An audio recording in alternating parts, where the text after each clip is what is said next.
A graça e a paz do nosso Senhor a todos que vão ouvir essa mensagem.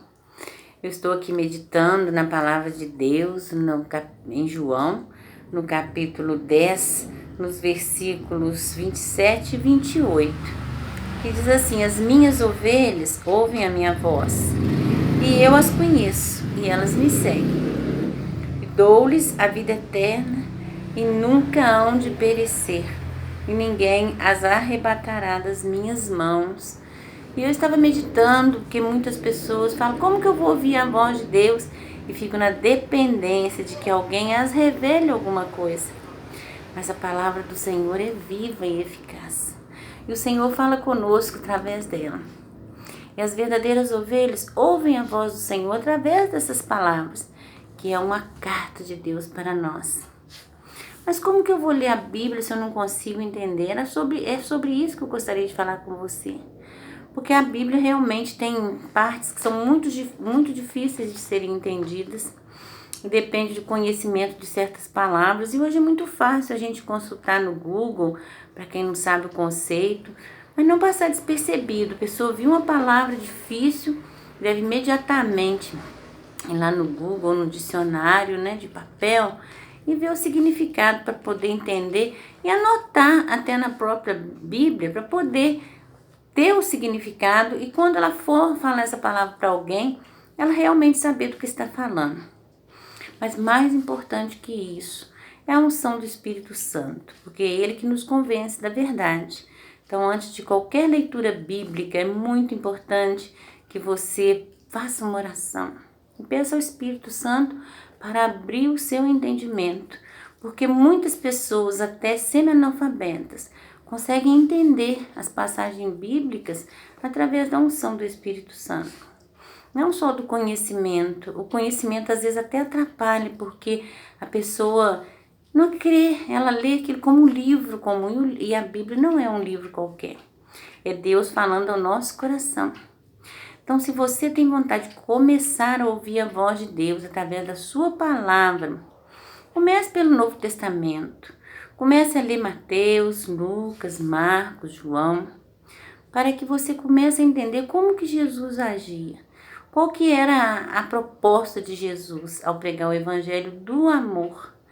Era trazer as boas novas de salvação, e nos mostrar que, em primeiro lugar, nós devemos colocar o reino de Deus sobre todas as coisas, sobre o seu trabalho, sua família, sobre qualquer questão da sua vida.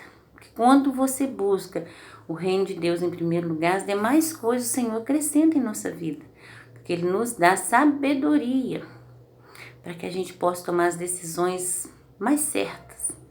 Então, a primeira coisa dessa oração é começar a conhecer o Senhor Jesus, os milagres que Ele fazia, para mostrar que Ele era o verdadeiro Messias, que veio para trazer salvação, e não para trazer política ou contendas, nada disso.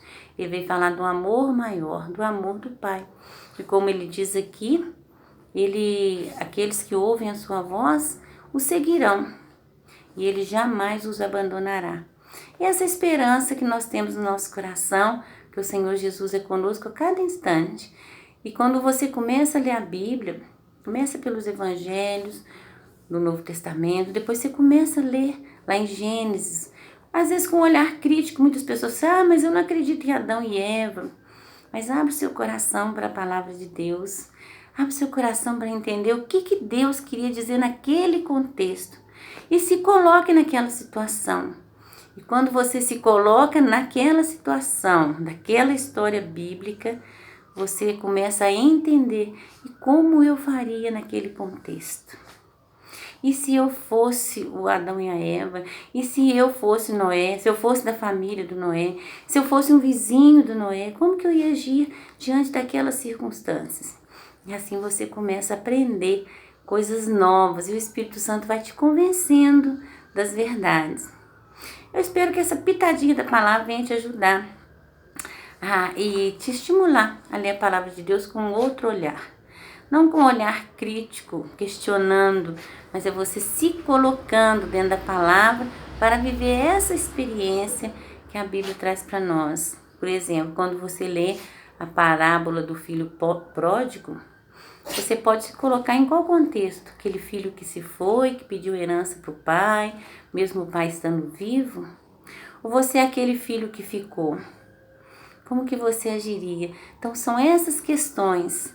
Dei alguns exemplos só, mas que você possa ler e Deus abriu seu entendimento para que você seja cheio do Espírito Santo, para que você tenha o conhecimento da palavra e possa também levá-la a outras pessoas, porque a palavra de Deus que nos enche de esperança de que estamos aqui só de passagem, que cada dia é um presente de Deus na nossa vida.